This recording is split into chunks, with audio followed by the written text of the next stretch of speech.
Aujourd'hui, nous sommes appelés à considérer un autre des fruits de l'esprit, la bienveillance.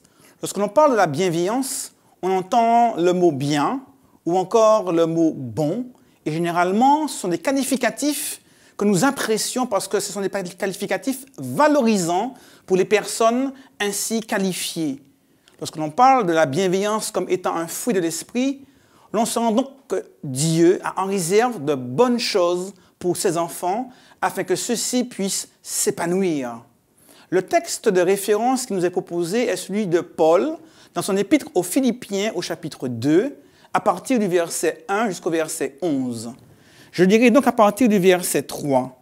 « Ne faites rien par esprit de parti ou par vaine gloire, mais que l'humilité vous fasse regarder les autres comme étant au-dessus de vous-même. Que chacun de vous, au lieu de considérer ses propres intérêts, considère aussi ceux des autres. Ayez en vous les sentiments qui étaient en Jésus-Christ. » Quels étaient ces sentiments? Paul, par la suite, dans ce qu'on a coutume d'appeler l'hymne christologique, va nous parler comment Christ n'a pas regardé comme une proie à arracher d'être égal à Dieu, mais qu'il s'est au contraire dépouillé, qu'il s'est humilié, prenant la forme d'un serviteur, la forme d'un homme, et qu'après s'être rendu semblable à un homme, qu'il a accepté de mourir d'une mort infâme sur la croix. Nous avons là un secret extraordinaire que Dieu désire communiquer à ses enfants, un secret qui mène au bonheur. Quel est ce secret? Lorsque nous considérons les rares passages qui nous parlent de Lucifer, du mal au ciel, il y a quelque chose qui revient systématiquement. Dans Ésaïe au chapitre 14, à partir du verset 12, Ézéchiel au chapitre 28, à partir du verset 12, lorsque ces prophètes parlent des rois de Babylone et de Tyr, en faisant un parallèle avec Lucifer au ciel, il nous est dit que Lucifer a voulu dire « Je monterai, je m'assirai sur les montagnes de l'assemblée, je serai semblable au Très-Haut, je m'élèverai ». Un discours égocentrique, je, moi et moi-même, un discours cherchant à signifier le désir personnel de s'élever au détriment des autres. D'ailleurs, c'est ce qu'il a proposé à Adam et Ève. Pourquoi vous contenter d'être simplement des humains? Mais tu pourrais être une déesse, tu pourrais être Dieu. Cherche à t'élever. Il savait très bien que comme lui, en cherchant à s'élever, on est précipité. Parce que les textes d'Ésaïe et de Jérémie nous disent comment il a été précipité dans la profondeur, dans la fosse. De même, l'humanité, en cherchant à s'élever, a été précipitée. À l'inverse, Paul nous dit dans cet épître aux Philippiens que Christ, lui, a délibérément fait le choix de se mettre au niveau de l'homme, de descendre chercher l'homme pour pouvoir le ramener à Dieu. Ceux qui veulent s'élever seront abaissés, mais ceux qui, au contraire, veulent s'abaisser pour tendre la main à l'autre, ceux-ci seront élevés. C'est la raison pour laquelle, dans l'hymne christologique de Philippiens, je lis au chapitre 2, mais cette fois-ci à partir du verset 9, c'est pourquoi, en parlant de Jésus-Christ, Dieu l'a souverainement élevé et lui a donné le nom qui est au-dessus de tout nom, afin qu'au nom de Jésus, tout genou fléchisse dans les cieux, sur la terre, sous la terre, et que toute langue confesse que Jésus-Christ est Seigneur à la gloire de Dieu le Père.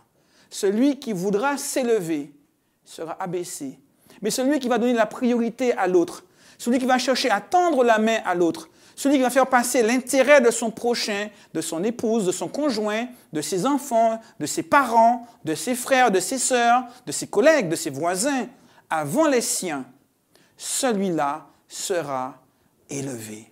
C'est un secret.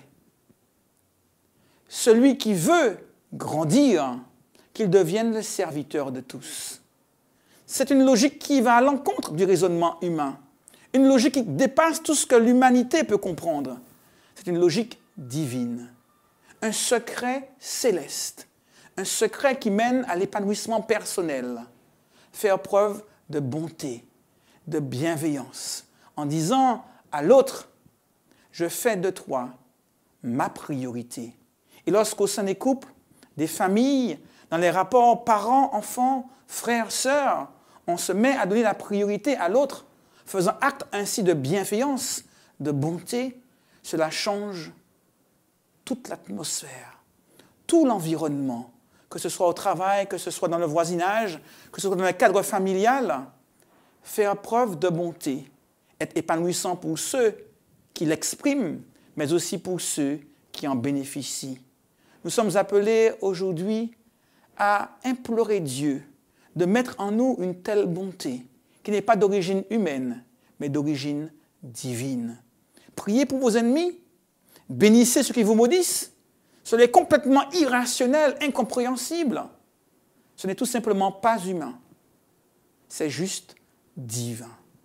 Alors, puisse Dieu, par son esprit, nous donner véritablement ce désir ardent d'avoir les sentiments qui étaient en Jésus-Christ et de pouvoir, à son instar, dire à l'autre, je veux faire de toi une priorité pour t'élever, afin que nous puissions vivre dans la bonté, la bienveillance, l'épanouissement réciproque. Prions ensemble que le Seigneur puisse, dans notre cœur, mettre son Esprit Saint et que ce fruit de l'Esprit soit un fruit goûteux, juteux, abondant, pour que nous et ceux qui nous entourent soyons pleinement épanouis en Jésus-Christ. Prions ensemble. Notre Dieu, notre Père céleste, nous voudrions ce soir que tu puisses déverser en nous ton esprit et que celui-ci puisse nous permettre de vivre pleinement la bienveillance comme toi seul tu peux le faire. Oui, Seigneur, remplis-nous de ta bonté, de ta miséricorde, afin que nous puissions être bons avec nos conjoints, avec nos enfants, nos parents, nos frères et sœurs, nos collègues, tous ceux qui nous entourent, et que nous puissions vivre pleinement cet amour qui fera que les autres verront que nous sommes tes enfants parce que nous nous aimons les uns les autres. Merci d'entendre et merci d'exaucer, car c'est là ta volonté et parce que nous te le demandons au nom de Jésus-Christ et pour ta gloire. Amen.